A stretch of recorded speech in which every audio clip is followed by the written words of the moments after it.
Hello everyone, I'm Rule Meta, and the site that I will be following on my itinerary today will be the path that I take to Tink almost every morning.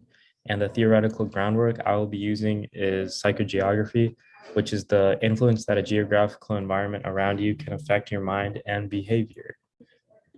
So the route starts from my dorm, which is the Smith House. And as I step outside into the space every morning, I'm focused on reaching class on time since my first class is in the quad. And in the mornings when I take this path to Tink, I don't really pay much attention to the surroundings since I'm just trying to get to the quad as fast as I can. And also because it's cold outside now.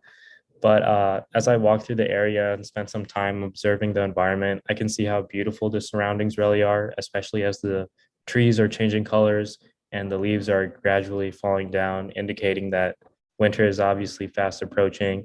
And many students are also coming out of the dorm at this time as well in order to get to class. So then I take a right on Ford Avenue and go past the Glidden House. And this building has always interested me. I think, yeah, Du Bois states that psychogeography is the opinion you have about a space the second you step into it. So when I step into the space where Glidden House is, I feel like that it's a very high class and exclusive place, especially since weddings are being held there every weekend. And I feel like the atmosphere around this house is in constant change as well, since on the weekdays it's usually quiet and there isn't much going on. But on the weekends, the house is lit up and there's a very like festive ambiance around the house. So then when I pass the crosswalk on Ford Avenue, I can take two paths to get to Tink. The first path is through the front of PBL, and the second path is through the back of PBL next to the School of Law. When I take the first path in front of PBL, it's usually pretty crowded, as it seems like, this is the main passageway that people use. And as I walk through this passageway, I feel like it's a very social passage as well, because many people are talking and discussing with one another as they walk in groups. And then the other path, which is behind PBL, it's much less crowded and there are barely any people that take this path.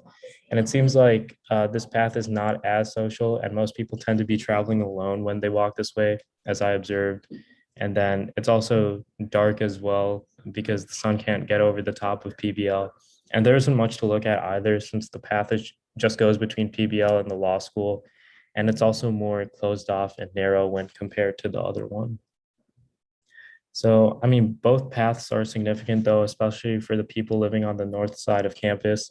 This diagonal path to the quad through Tank allows students to reach their destination in a more efficient manner, since going to Euclid and then going straight up takes more time. Thank you.